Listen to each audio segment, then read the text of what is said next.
I'm Zoe, 38 female. I live in a quiet suburban neighborhood with my wonderful 8-year-old son, Daniel. By day, I work as a medical records administrator, a job that suits my meticulous nature and desire for order. This story, however, is about how my meticulously ordered life was thrown into absolute chaos, not by a stranger or an accident, but by the very people who were supposed to be my unbreakable support system, my own family. It's about how their cold silence during my darkest hour forced me to find a strength I never knew I possessed, and to rewrite the terms of our relationship forever. Before this story unfolds, I'd love to connect with you. Please let me know in the comments where you're watching from and what time it is in your corner of the world. It's amazing to see how far these stories can travel. My family always looked perfect from the outside.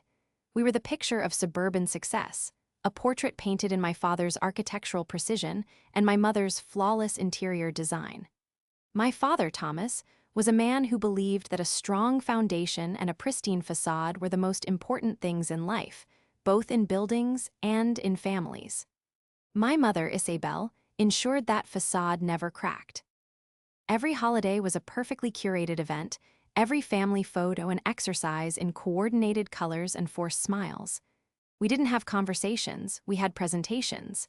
We didn't have emotions, we had appropriate responses.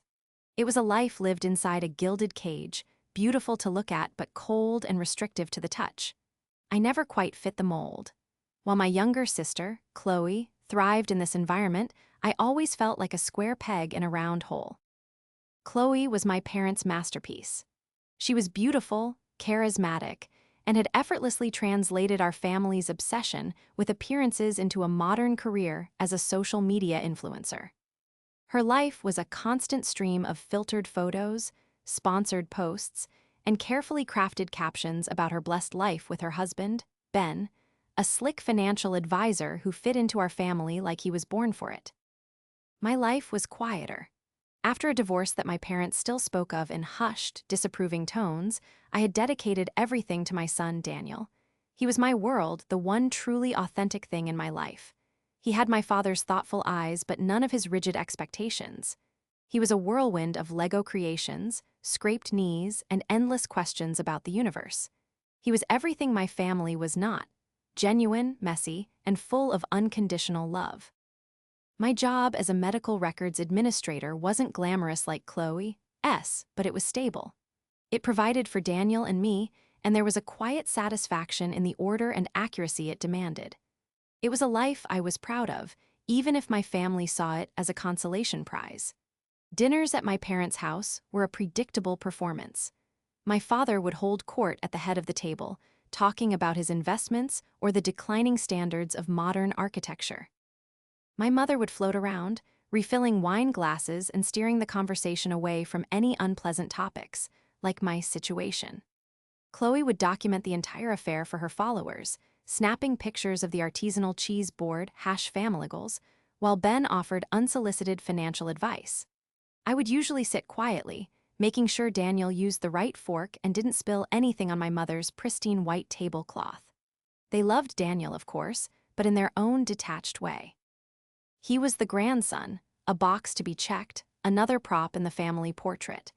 They'd buy him expensive, age-inappropriate gifts for his birthday and Christmas, but they never seemed to know what to actually do with him.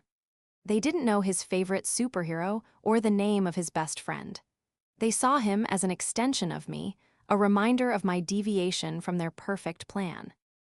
The distance between us had been growing for years, a slow, creeping frost.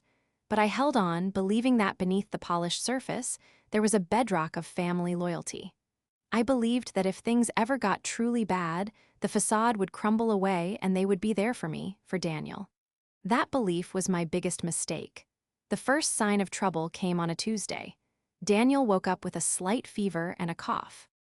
I did what any mother would do. I kept him home from school, gave him plenty of fluids, and let him watch cartoons on the couch. I wasn't overly concerned. Kids get sick. But by the next day, his fever had spiked, and his breathing became shallow and ragged. The doctor in the urgent care clinic took one look at him and told me to go straight to the emergency room at the Children's Hospital downtown. Panic, cold and sharp, pierced through me. This wasn't just a cold. This was serious. In the sterile, bright chaos of the ER, time seemed to warp. Doctors and nurses moved with an urgency that terrified me. They started using words I didn't want to hear: respiratory distress, pneumonia, sepsis. They whisked Daniel away to the Pediatric Intensive Care Unit, the PICU, and I was left alone in a beige waiting room, the frantic beeping of machines echoing in my ears. My world had just shattered, and all I could think to do was call my family. They were my emergency contacts, the people who were supposed to show up. I called my mom first. Her voice was distant, distracted. "Oh dear," she said. "A fever? Well, these things happen. Thomas and I are just about to sit down for dinner with the Hendersons. You know, from the club, keep us posted." I tried to explain the severity, the words PICU catching in my throat, but it was like she couldn't or wouldn't hear the terror in my voice. The dinner party was more real to her than her grandson struggling to breathe. I hung up, my hand trembling. Next, I called Chloe. She answered on the third ring, her voice breathless and excited. "Zoe." "You'll never guess who just agreed to a brand collaboration. It's huge." I cut her off, my voice cracking. "Chloe, it's Daniel. We're at the hospital. He's in the PICU. It's bad." There was a pause. For a second, I thought I heard a flicker of concern. But then she sighed, a sound of pure annoyance. "Oh, Zoe, are you sure you're not overreacting? You always tend to catastrophize. Ben and I are in the middle of a live stream right now. I can't just leave. Text me an update." And then she was gone. My sister, the one I'd built forts with as a child, had dismissed my terror as an inconvenience to her online audience. My hands were shaking so badly I could barely hold the phone. I didn't bother calling my father. He would just defer to my mother. I was utterly, completely alone. The gilded cage had never felt colder. Its bars weren't made of gold. They were made of indifference. And as I sat there, under the humming fluorescent lights of the hospital, I realized that when I needed them most, my perfect family was nothing more than a collection of strangers. The first 24 hours in the PICU were a blur of medical jargon, beeping monitors, and the overwhelming feeling of helplessness. Daniel was intubated, a small, fragile figure lost in a tangle of wires and tubes. His chest rose and fell in a rhythm dictated by a machine. I sat by his bedside, holding his small, limp hand, my mind racing. I whispered stories to him, sang his favorite songs, and promised him we'd go to the dinosaur museum as soon as he was better. I didn't know if he could hear me, but I couldn't bear the silence. My phone remained quiet. Not a single "how is he?" text from my mother, not a "thinking of you" from Chloe. It was as if my crisis had been entirely erased from their reality. By the second day, exhaustion was setting in, a heavy, bone-deep weariness. I hadn't slept or eaten. I was running on stale coffee and adrenaline. That's when my uncle, David, called. My father's younger brother was the family's quiet intellectual, a librarian who had always been more interested in books than in my father's world of balance sheets and social climbing. He and my dad had a strained relationship, and as a result, David was often on the periphery of family events. "Zoe," he said, his voice warm and steady. "I heard from a cousin that Daniel was sick. I just called your mother to get details, and she was vague. What's going on? Are you okay?" The dam broke. The composure I had been desperately clinging to shattered, and I started sobbing, the ugly, gasping kind of cry that you can't control. I told him everything: the rush to the ER, the PICU, the intubation, and the chilling silence from the rest of the family. He didn't interrupt. He just listened. When I finished, there was a moment of quiet on the line, and then he said, "I'm on my way. I'll be there in an hour." True to his word, David arrived with 2 cups of decent coffee and a sandwich he insisted I eat. He didn't offer platitudes or empty reassurances. He simply sat with me, his presence a quiet anchor in my storm. He looked at Daniel through the glass, his face etched with genuine concern. "He's a strong kid, Zoe," he said softly. "He gets that from you." For the next few days, David became my rock. He'd bring me food, sit with Daniel so I could take a shower, and talk to the doctors with me, helping me decipher their complex explanations. He ran interference, handling the logistics that my mind was too fractured to manage. Meanwhile, the silence from my immediate family grew louder, more profound. On the third day, I finally received a text from my mother. It was a photo of a new centerpiece on her dining room table. The text read, "What do you think of the new hydrangeas? A bit much." I stared at the screen, a wave of nausea washing over me. My son was fighting for his life, and my mother was debating floral arrangements. I typed back a single sentence, "Daniel is on a ventilator." Her reply came back almost instantly. "Oh my. Well, the doctors are hand. Ling it, I'm sure. Let us know when there's real news." Real news, as if this wasn't real. That evening, I saw a new post on Chloe's Instagram. It was a picture of her and Ben at an expensive restaurant, clinking champagne glasses. The caption was a long, rambling paragraph about the importance of self-care and unplugging to maintain a healthy relationship. Over 10,000 people had liked it. I felt a rage so pure and cold it almost took my breath away. She wasn't just ignoring me, she was performing a life of curated bliss while her nephew lay unconscious in a hospital bed. This wasn't just neglect, it was a deliberate, callous act of erasure. I was an inconvenience, and my son's life-or-death struggle was a narrative that didn't fit her brand. I called her, my voice shaking with fury. She answered with an annoyed, "What, Zoe?" "I saw your post," I said, my voice dangerously low. "How dare you?" she scoffed. "Oh, grow up."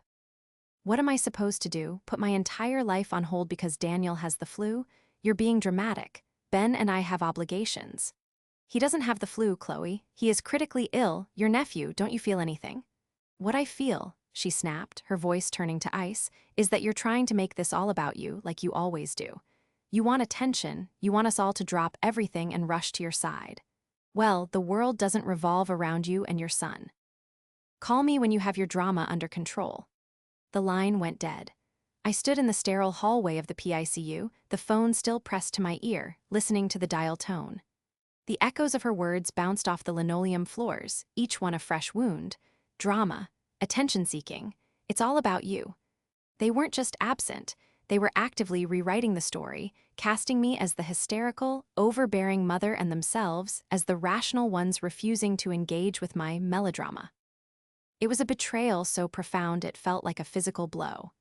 They weren't just failing to support me, they were judging me, abandoning me in the most crucial moment of my life. My own sister, my own mother and father, had decided that their comfort was more important than my son's life. Lying awake on the lumpy vinyl couch in Daniel's room that night, listening to the rhythmic hiss and click of the ventilator, something inside me shifted. The grief and the fear were still there, but they were joined by a new feeling, a cold, hard resolve. The gilded cage was an illusion. The family I thought I had was a fiction. They had shown me who they were. And in the quiet, echoing hallways of that hospital, I decided I finally believed them. For 2 weeks, the world shrank to the size of Daniel's hospital room. His condition was a terrifying seesaw. One day there would be a glimmer of progress, the next a setback that sent my heart plummeting. Through it all, Uncle David was my constant.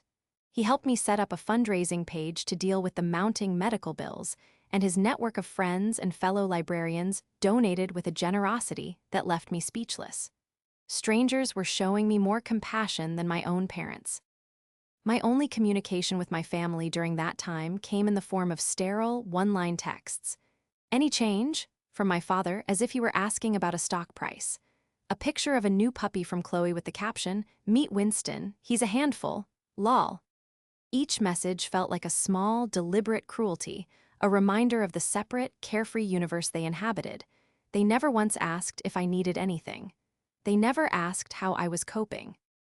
And they certainly never offered to help with the bills that were already starting to pile up, threatening to drown me. Daniel finally turned a corner at the end of the 3rd week. The doctors successfully weaned him off the ventilator. The first time I heard his own raspy, weak voice whisper, "Mom," I broke down in tears of pure relief. The road ahead was long, he was weak, had lost a lot of weight, and would need months of physical therapy, but he was going to make it. He was coming back to me. As Daniel slowly recovered, my focus began to shift from pure survival to the wreckage of my life. I was facing a mountain of debt.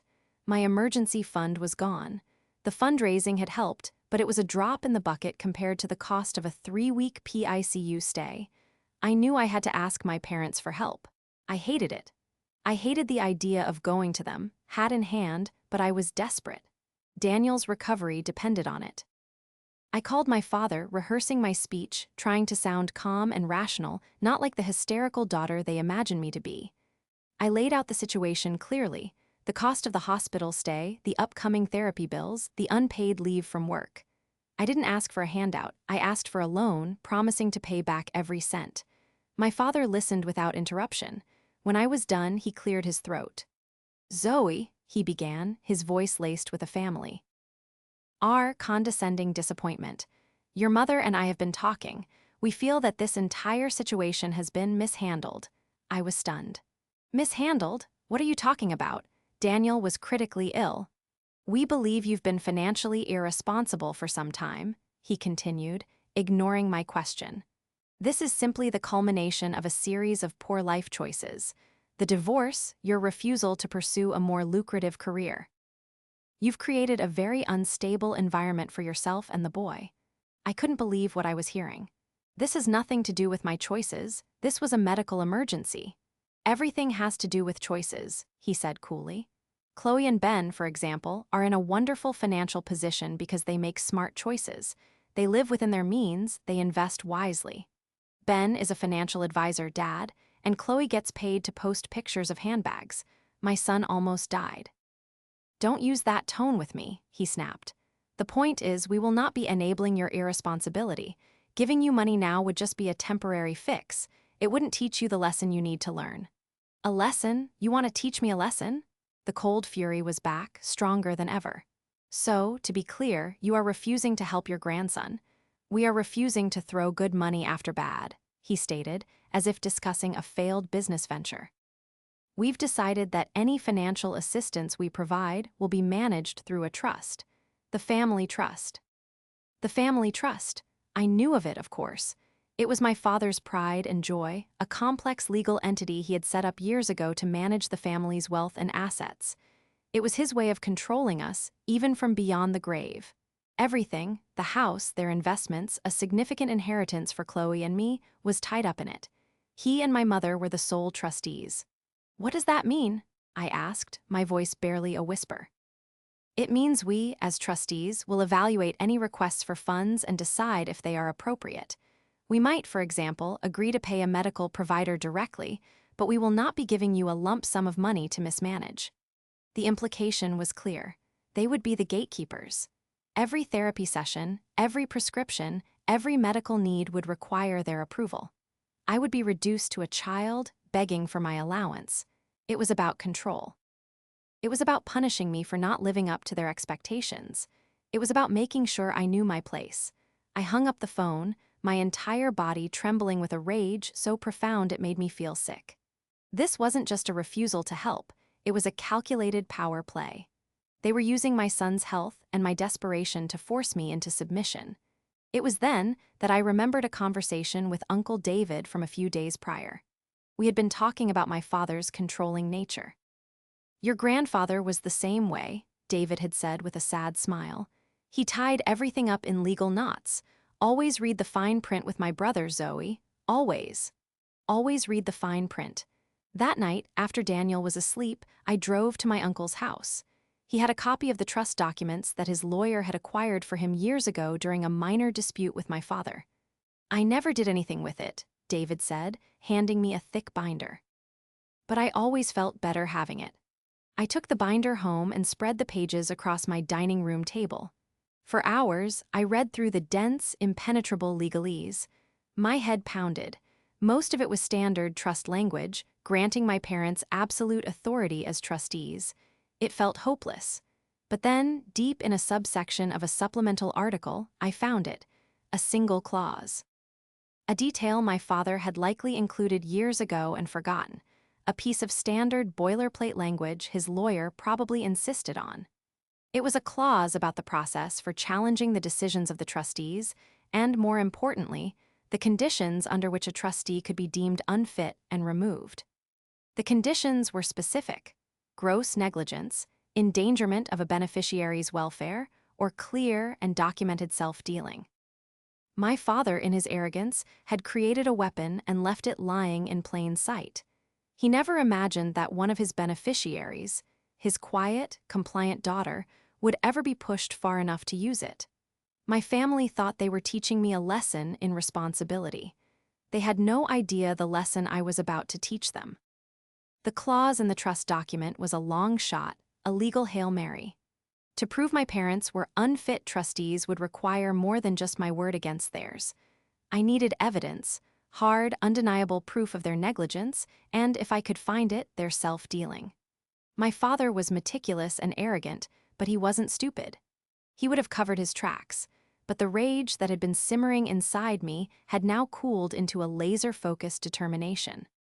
My job as a medical records administrator had made me an expert in one thing: navigating complex, bureaucratic systems and finding information that was intentionally hard to find.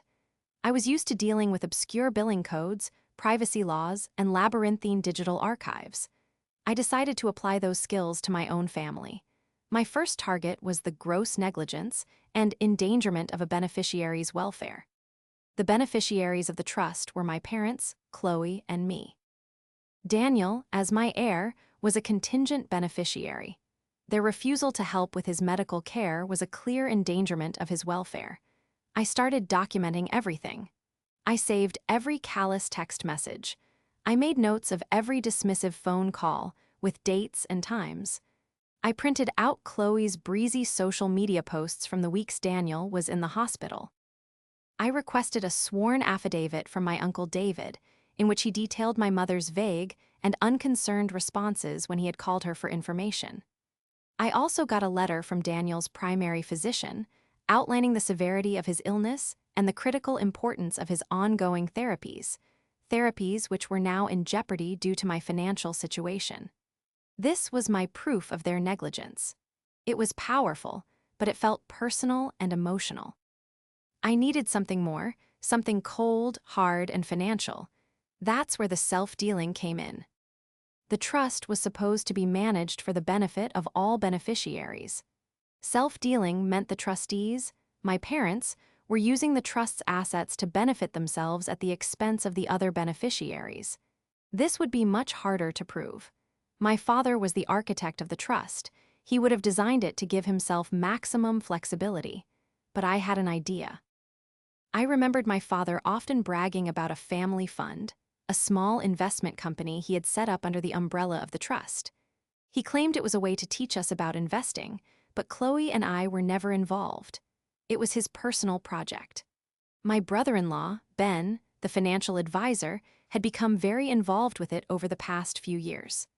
My father was always singing his praises, talking about the amazing returns Ben was getting for the family. The relationship had always struck me as odd. My father was not a man who trusted others with his money easily. Why was he so enamored with Ben? With a bit of digging online, I found the registered name of the investment company, T&I Holdings, for Thomas and Isabel. It was a private entity, so its records weren't public. But I knew who might have access.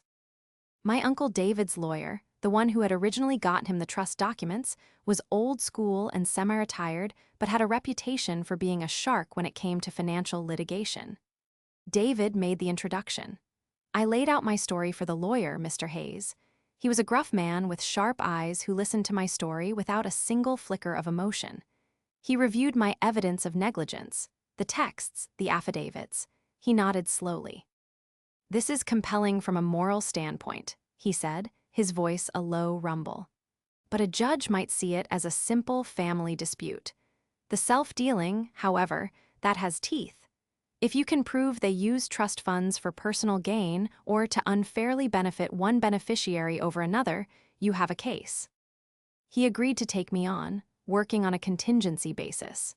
The first thing he did was file a formal request on my behalf, as a beneficiary, for a full accounting of the trust's activities over the past 5 years, specifically the records for T&I Holdings. As trustees, my parents were legally obligated to provide it. 2 weeks later, a thick package of financial statements arrived. My father had complied, likely believing the documents were so dense and complex I would never be able to make sense of them. He underestimated me. For 3 nights, after Daniel was asleep, I sat at my dining room table with a calculator, a highlighter, and endless cups of coffee. I cross-referenced dates, account numbers, and transaction descriptions. At first, it looked like a standard investment portfolio. But then I started noticing a pattern.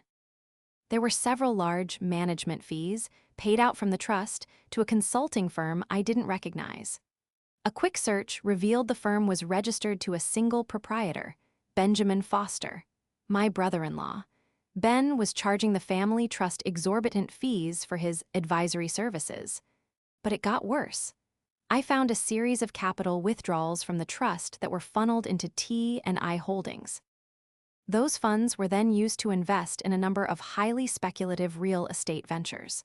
I recognized the names of the development projects. They were all represented by the same high-end real estate agency where my sister, Chloe, worked. Digging deeper, I found the commission statements. Chloe was getting a massive finder's fee and a huge commission for each of these deals that were being funded by our family trust. They had created a closed loop. My father and Ben would use trust money to make risky investments. Ben would take a huge management fee off the top, and Chloe would get a massive commission on the back end.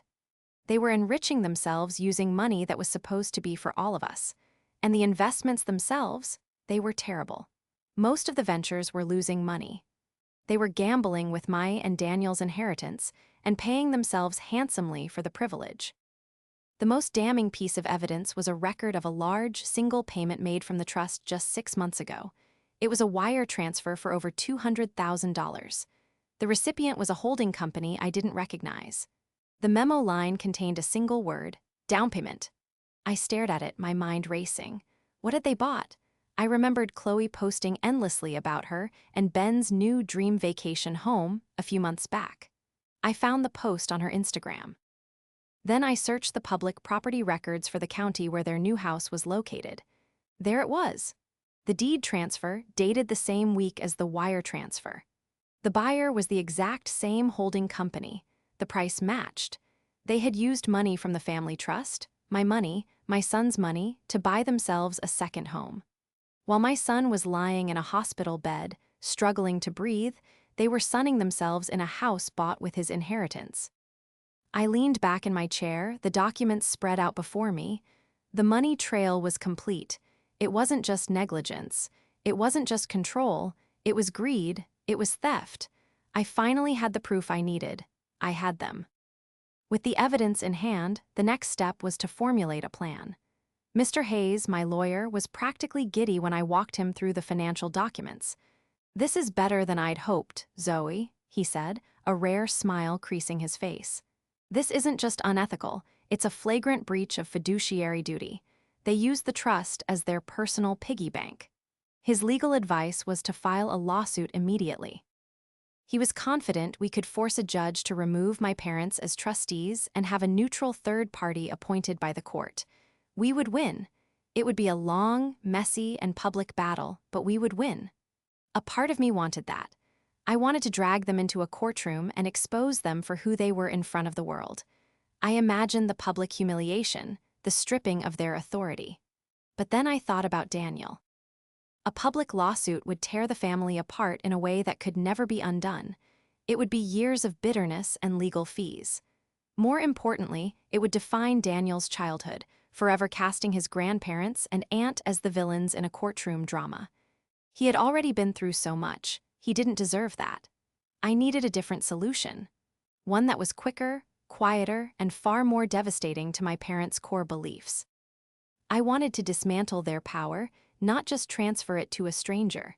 I wanted to sever my ties to them on my own terms. I went back to the trust document, the thick binder that had become my constant companion. I read the clause on removing a trustee over and over again. The process it outlined was clear. A petition must be brought by a beneficiary, evidence must be presented, and the trustees have a right to respond. But it didn't explicitly state that this had to happen in a court of law. It was an internal process. My father, in his arrogance, had designed a system he could control, never imagining it could be used against him. So I proposed a new plan to Mr. Hayes.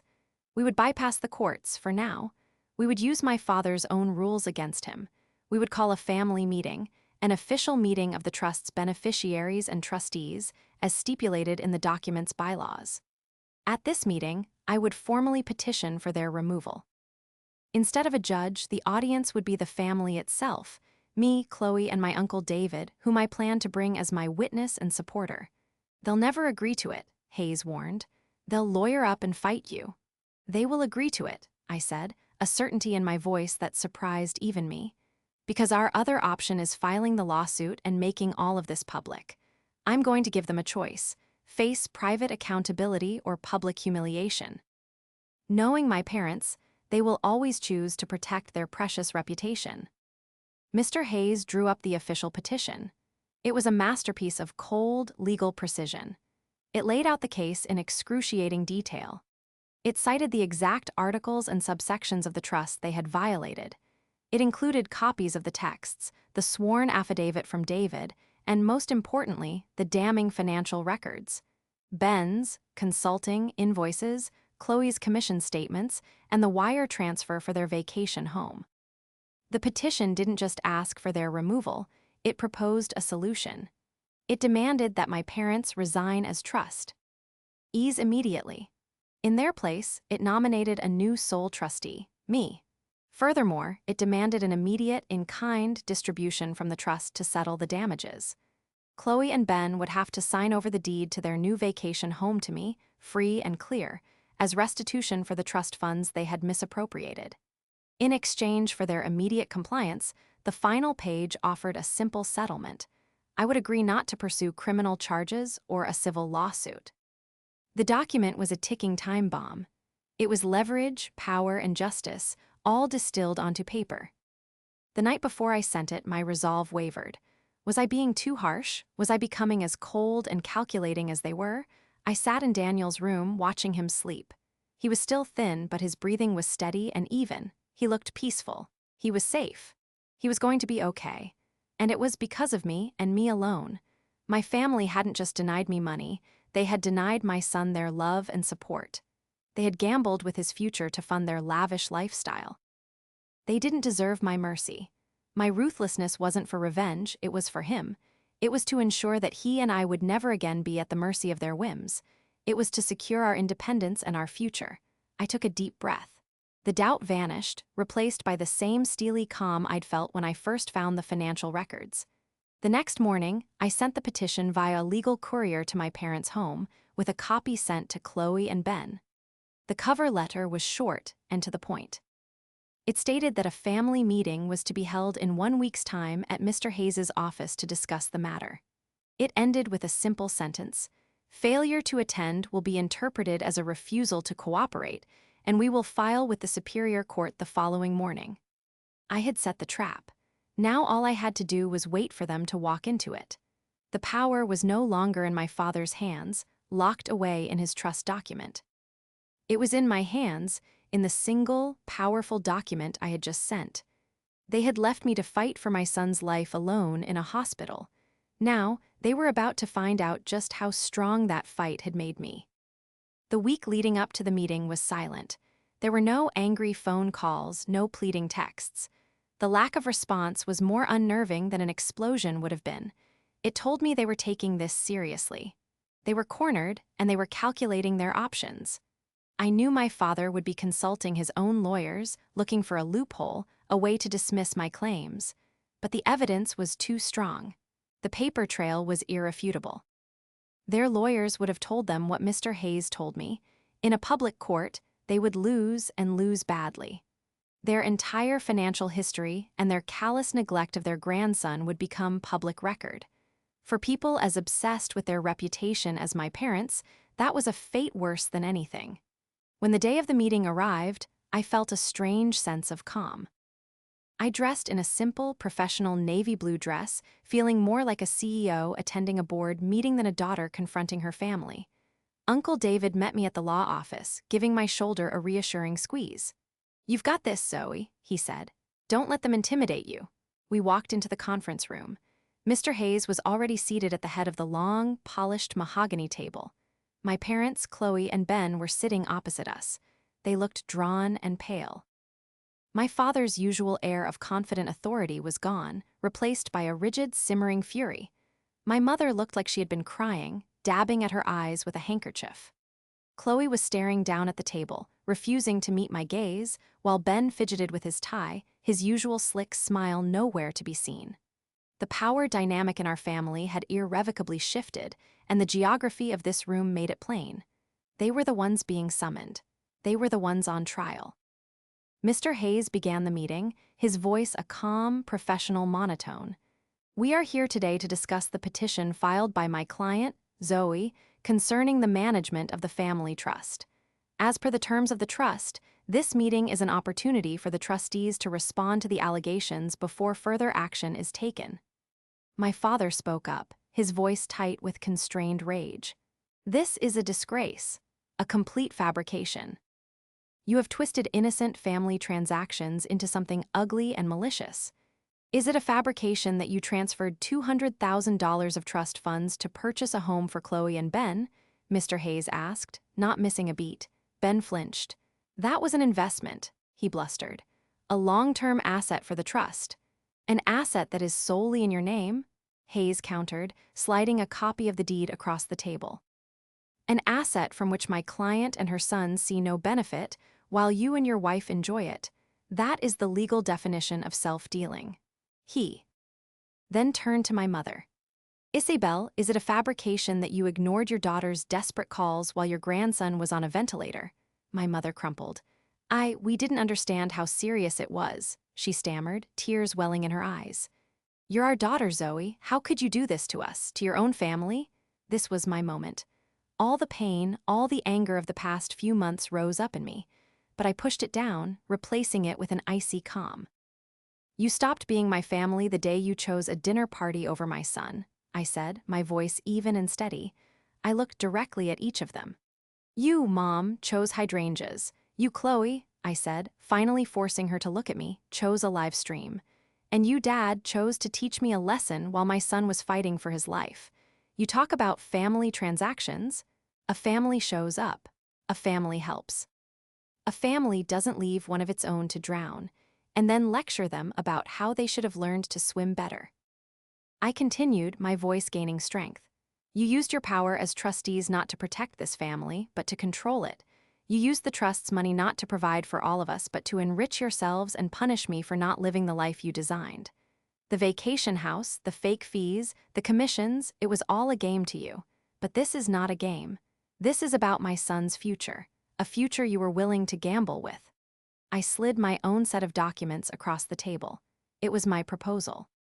Here is what is going to happen, I said, my tone leaving no room for negotiation. You will all sign these papers today.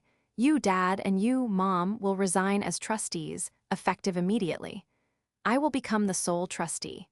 Chloe and Ben, you will sign over the deed to the vacation house to a new trust I have established, a trust solely for the benefit of Daniel's education and future medical needs. In return, I paused, letting the weight of my next words sink in. I will not forward my findings to the district attorney.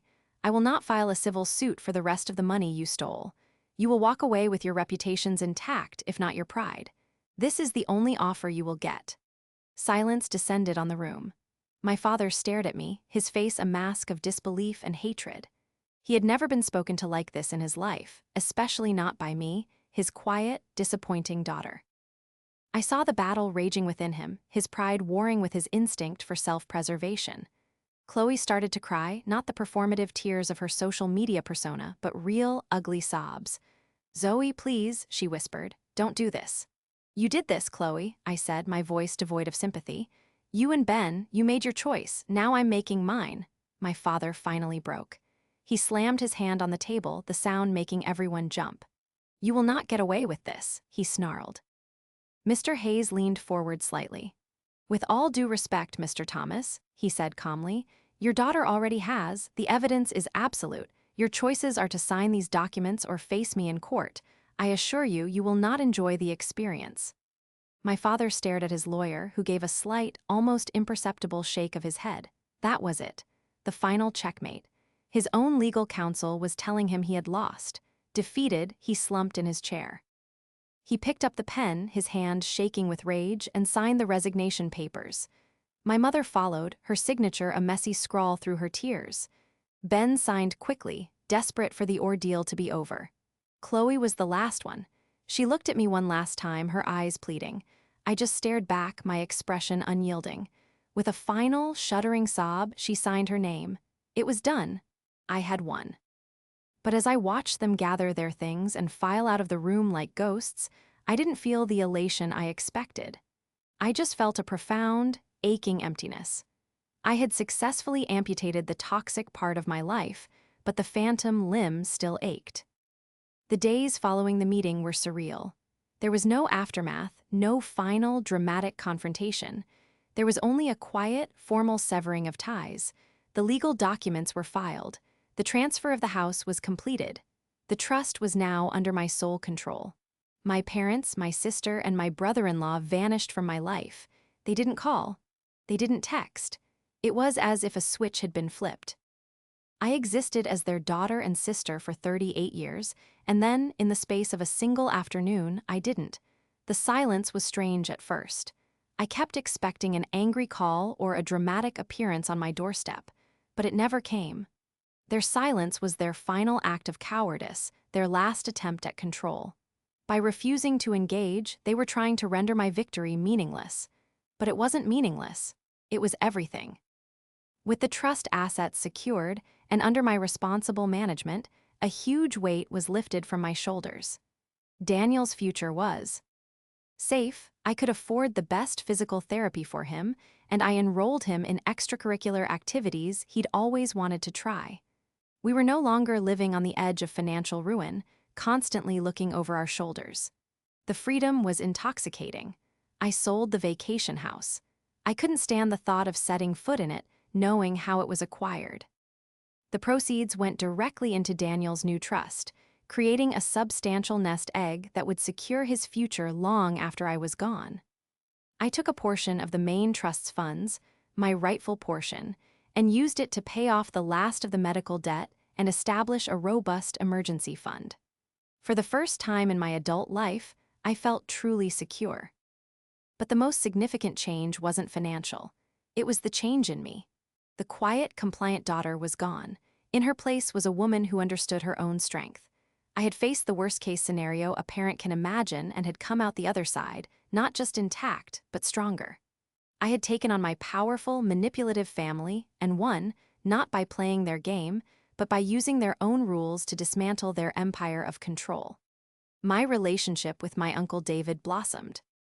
He became a fixture in our lives, the grandfather figure Daniel had never truly had. He would come over for dinner every Sunday, help Daniel with his homework, and share stories about the family that I'd never heard, painting a more complete picture of the dysfunction that had been brewing for generations. He helped me see that my parents' coldness wasn't just directed at me. It was a legacy passed down, a pattern he had escaped but my father had embraced. One afternoon, about 6 months after the meeting, David and I were watching Daniel play in the backyard. He was chasing a soccer ball, laughing, his legs strong, his lungs clear. He was the picture of health. "You know," David said quietly, "your father called me." I stiffened. What did he want? He wanted to know about Daniel. He asked if he was okay.